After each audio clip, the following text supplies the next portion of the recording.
Welcome to the Yeah We Know podcast, part of the More You Knows podcasting network. In the ring with Jimmy, Rod, and Chris. Chris, give me an old man take. Whoa. There needs to be another investigation. All right. And this needs to be an investigation into whatever secret union Adam Pearce has with the refs of Monday Night Raw, because it's apparent that there is some sort of backroom shenanigans going on where we get to suspend Drew McIntyre for nothing, whereas CM Punk gets to get referee uniforms from referees, and then Drew has to apologize to them. I mean, it is just insane.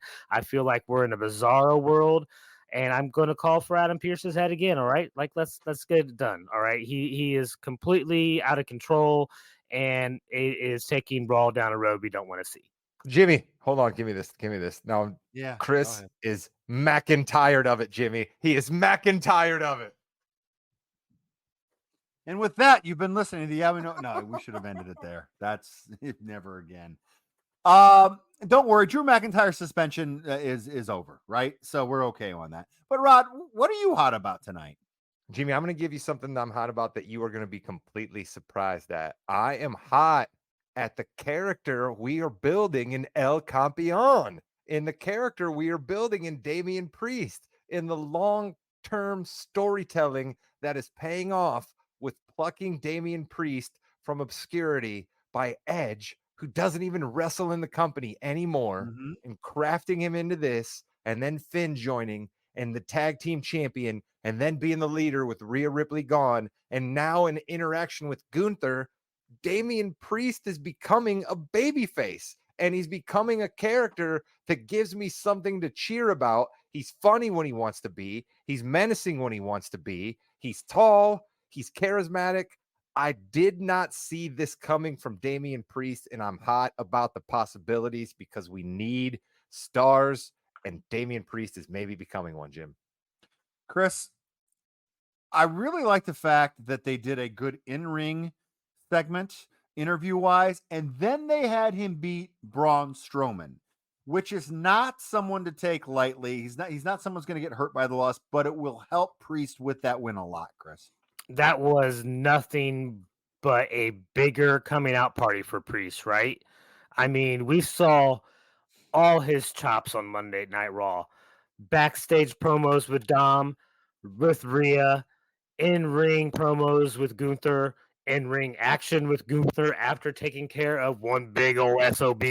All right, so like it was a coming out party. Like I was curious. I am happy that the Gunther has came out and they're really pushing heel on him, which makes me think that maybe they're going to give him the belt come SummerSlam. I don't know. I like this angle with Damian Priest, all right? Here we have Judgment Day, a faction we love to hate, but their two best wrestlers in that faction are becoming baby faces. You got Rhea and Damian Priest getting huge pops, and then you have everybody still booing Dirty Dom, Finn, and everybody else. I can't believe we're bearing the lead here that Pete Dunne and Sheamus are going to kill each other in the ring here in the next couple of weeks. If you want to see a hard-hitting, amazing matchup, that's going to be it. Sheamus will be bloodied with all the chops. Pete Dunne might get killed for all we know. That is going to be a terrific matchup. And how dare you, Rod, not bring that up first? I was excited to see the bare-knuckled brawler himself, the former Butch, our guy, Pete Dunne. It was nice to see him back. Missed Tyler Bate, right? Missed the big strong boy. Always enjoy seeing the Tyler Bate out there. Yeah, he's hurt. Was a little worried that he might not be with the WWE anymore. Is that the case, Jim? I believe he's hurt. He's just hurt. Okay, that's good. Hopefully the big strong boy comes back. But we need something for Pete Dunne to do. We need something for Sheamus to do other than fight Big Bronson Reed, and he's clearly not going to be involved in the Braun Breaker. See, there's too many Brauns. They're not going to be in the Braun Breaker deal. So I like it. Let's get Dunne and Sheamus beating each other because I'm a fan of these great matches that we're getting right now. And we're going to talk about another one that I'm a little bummed out got completely wiped away because you could have held this for a while for me, but we'll get there. Has to get wiped away there. Rod, let's go back to you real quick and then we'll go to Chris. Rhea Ripley comes back kind of forgives Dom. What are you liking this? The way this is going right now?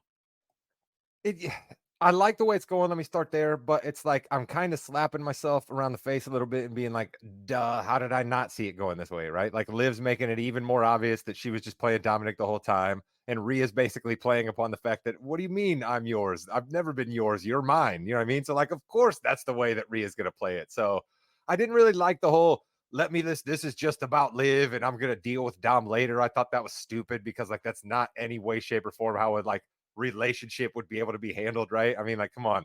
There's no way that we're going to be able to, Jimmy, you and I, we're going to be in the kitchen and be like, "Hey, you know what, honey? I know you got this big thing going on right now, but let's just table that for about 45 minutes to an hour and 15 to do something else, and then we'll get back to it." Like, that's ridiculous. There's no way that was going to be possible. Chris, you've done that a lot in your past relationships. That's worked out well, right? Yeah, of course. Well, I'm single today. Yeah. Oh, Chris, I set all love that you up. more I every set day. all that up, and you guys all You knocked did. them down. We've been Thank podcasting you, long Chris. together. I appreciate that. Thank you, Chris. Chris, are you buying the Rhea Ripley Dominic? Yeah, if I bought it at the beginning, I gotta buy it now. Okay, Yeah. that's what it is. All right, let's be fair and maybe a little bit more PG-13 here. But Dom's a cuck. All right, we know this. He belongs to Rhea.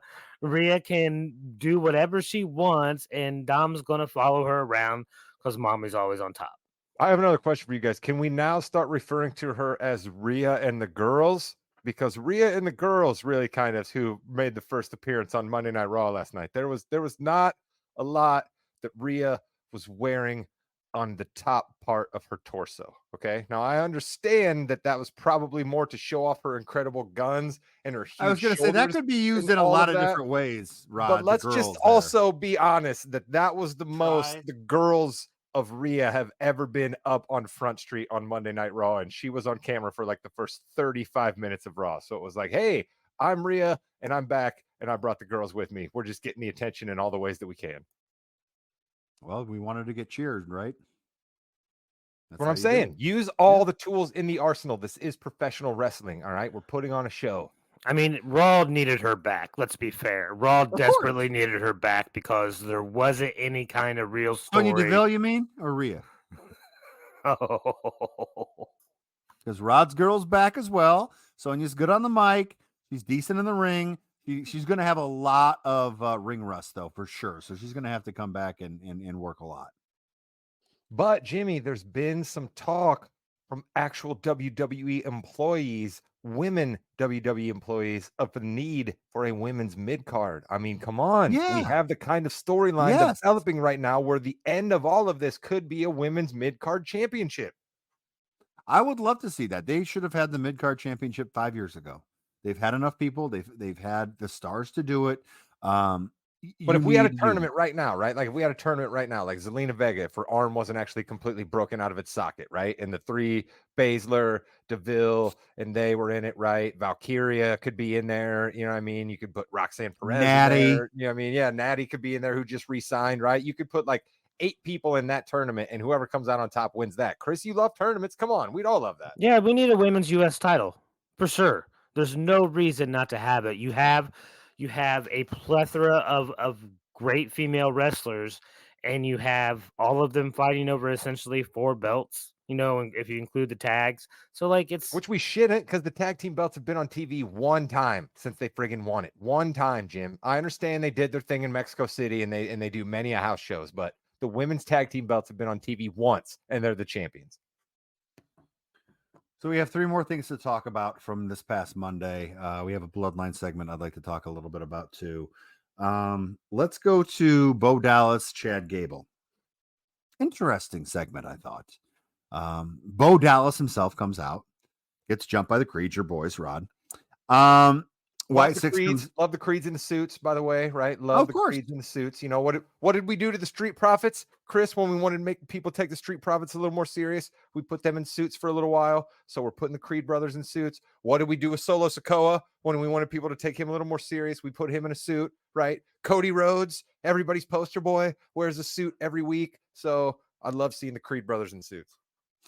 Chris, I thought the segment was mixing the two, the supernatural and the real, together. Having the White Six come out and help Bo Dallas, and then kind of end the segment with them doing the what with the Slipknot cover pose or whatever. I believe that's what was called. Look at me knowing music. I like the segment overall. Let's just keep building and see where it goes. But eventually, Chris, someone has to wrestle. Hey, listen, I didn't have to wait near as long to see somebody take a bump on this buildup than I did the last, what I'm going to consider the same type of thing when Bray Wyatt was making his comeback. I felt like I was waiting for 6 months to see him get into the ring and do anything, whether it be take a bump or do a promo. So I didn't have to wait quite that long. About a month from the first VHS tape to seeing him taking a bump in the ring. All right. That's pretty good. And speaking of long, Jimmy, you said it. We want to see the rest of the Wyatt Six do those videos, but they don't have to be quite that long. Aaron Rowan was kind of repeating himself, kind of droning on there. Like, we sort of got the point. Like, we can cut down the other videos by about 15 to 20 seconds if we need to.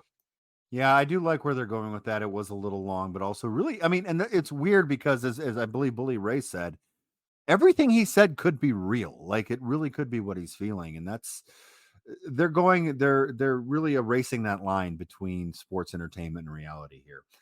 Speaking about sports entertainment, we have Drew McIntyre, who's suspended but yet allowed on the show again to apologize. Does not apologize. Gets extended this suspension, which he'll come on next week and they'll apologize again. My question to you, Rod, is: are we doing a triple threat at Mania or at SummerSlam? I think so. I mean, I was going to say, are we just going to skip this whole segment without saying that my guy, Seth Rollins, came out to save Raw, came out to save the general manager of Raw, came out to save the show, make sure that the wheels could stay on the track from the crazed demon that is Drew McIntyre, that is just running roughshod on everybody? Hey, Drew, my guy, I have a t-shirt. Okay. So I'm your true fan here on the podcast, not this guy in the upper right-hand corner. All right. We've been after him forever to get you a t-shirt. I have the first Drew McIntyre shirt of anybody on this podcast, so you need to listen to me.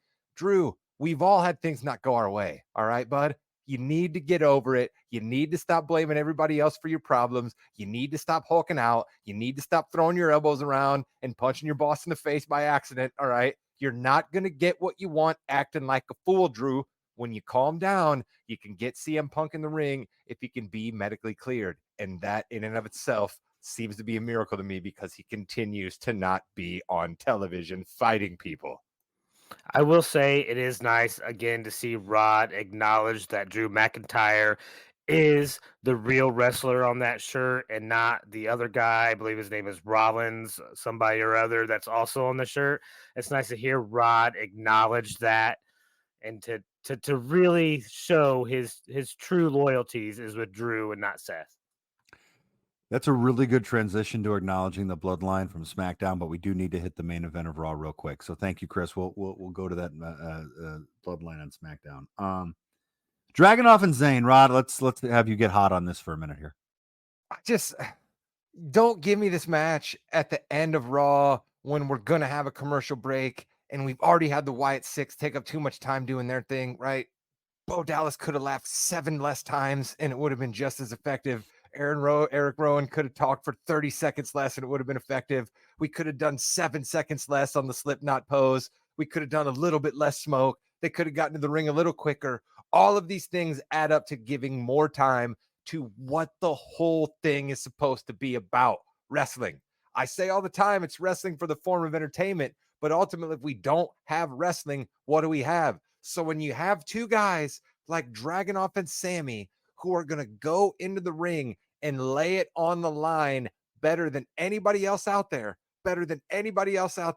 technical skill, storytelling, getting the crowd to buy in, absolute edge of your seat, thinking a guy's down, guy coming back out of nowhere to win. Dragunov and Sammy can do it better than anyone in the building, and you peed all over the match. You made a commercial break in the middle. You told us before it even happened that Braun Breaker was going to break it up, and sure enough, he came out and broke it up. And I guess, Jimmy, you tell me all the time that this just helps build a heat, and they'll be able to tail in the story the next time they get together, the last time the match was broken up. But I think we would have gotten better served by holding this, telling the story a little bit more, turning the dial a little bit more, playing up the respect angle that we saw out of the two before they then got in the ring. I was disappointed that we already had Sammy and Dragunov in a match.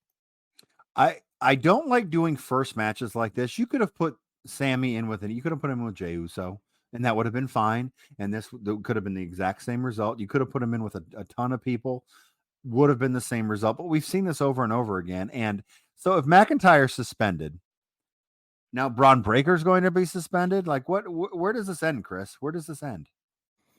With an investigation to Adam Pearce and how he's running Raw. You knew what you were asking of me, all right? Like, you're going to come and ask me what they Of should course. do with Adam Pearce. Like, I have lost all faith. Like, I have lost complete faith in what he can do. Like, so no. And it's obvious, too, because that was definitely a match that you knew as soon as Sammy and him cut that promo, you're like, this is the main event tonight. This is a great Raw already. Because I know there's going to be this great match. I know what these guys can do, and now I get to see it do them to each other. It's going to be a great match. And like Rod said, they peed all over it, made it too short, gave us a schmaz ending that doesn't help anybody except for Braun Breaker, apparently, because you have a real match with Sammy and Dragunov, and you have Sammy retain it, but it's a ball to the wall match. Like, they're giving their all. They're coming out and they're exhausted, and there's that respect angle. That's how it should have ended. That would have been great. You had so many more chance during the match than what they gave them at actual time for. They really messed that up. They did. Something they're not messing nowhere. up. Dragunov's nowhere, Jimmy. I'm sorry, but he's nowhere right now. I love the guy to death, and he's getting pops because everybody can see how good he is, but he's nowhere. They're telling no story with him, and they're about to completely lose any thread they sort of had going with him. But he's a good in-ring worker. He can always get the pops. It'll be okay. You can't have every single person winning every Fine. match. You're making him become Shinsuke Nakamura then, Jim. You're making him become Shinsuke Nakamura is what you're doing. And that's fine. It's a great career, and you'll get pops, but I just want so much better for the guy. Speaking of pops, Bloodline is just destroying Cody Rhodes. They killed Cody Rhodes and gave a triple power bomb to Randy Orton. So we have 4 Bloodline members. We have Orton, we have Rhodes, we have Kevin Owens, who's got some family stuff going on. When is he coming back, Rod? Yeah, I think we're right for a return here at SummerSlam, but let's not forget that return could be an Uso before it is a Reigns. I think there is a very good chance that we could see a Jimmy Uso thrown back into this mix before we get a Roman Reigns. But I thought Rhea Ripley would be the SummerSlam return. Okay. Yeah. We see a lot of SummerSlam clips start to be shown on the X, wrestling recycling accounts and the Facebook recycling accounts, and Peacock will churn up best SummerSlam events. And what you notice, Jim, is SummerSlam is definitely a place ripe for returns. Becky Lynch returned at SummerSlam. Bayley returned at SummerSlam. John Cena showed up at the end of a SummerSlam one time to announce himself to Roman Reigns. I know where this is going. I think we're definitely going to get somebody, but I don't know if it's going to be Roman Reigns. I think it might be Jimmy Uso. That's what I think, Jim. But it's definitely prime for it to be Roman, because you're right. Somebody's going to have to come back to even those odds for Randy and Cody, and who better than the man the fans have been chanting for weeks now. What do you think, Chris? I don't like the Bloodline. I don't think that's a secret. I mean, I definitely never wanted to acknowledge Roman Reigns. Definitely don't want to acknowledge Solo Sikoa. There's only one person I really can acknowledge as the tribal chief. Tua Tagovailoa. That is Chief Littlefoot of the Micro League Wrestling Federation. That's the true tribal chief, and that's the only one I'll ever acknowledge. That being said, I don't know if I want to see Jimmy Uso come back. I do kind of like this story with Solo and the crazy guys, that's a little bit unpredictable. Like, that's a little bit more of an interesting story to me. Print that t-shirt right now, Solo and the crazy guys. or Solo and the Psycho Boys, whatever you want to call them. Ooh. I do find it a little bit more interesting than the Bloodline we had a year and a half ago. 4 straight Bloodline headlined at SummerSlam, Jimmy. 4 straight where the Bloodline has been involved, because you had Roman v. Lesnar, Roman v. Cena, Roman v. Jimmy, and now Cody v. Solo. 4 straight SummerSlams headlined by the Bloodline. Speaking to what Chris always talks about, he's sick of the Bloodline, but I don't think it's going anywhere. And with that, you've been listening to the Yeah We Know podcast, part of the More You Knows Podcast Network. In the ring with Jimmy, Chris, and Rod. Chad Gable, I love seeing you in a suit. All right, my man, but stop weaseling out of the ring and leaving my guys, the Creed brothers, to mess up your stuff with the Wyatt Six. All right. You brought this on yourself, Chad. I've tried to support you for the longest time, but the way that you treated Otis and Maxine and Tozawa deserves to be taken down by the Wyatt Six. Don't involve my guys, the Creed brothers, Chad Gable. I'm watching you. Goodbye, net. Yeah.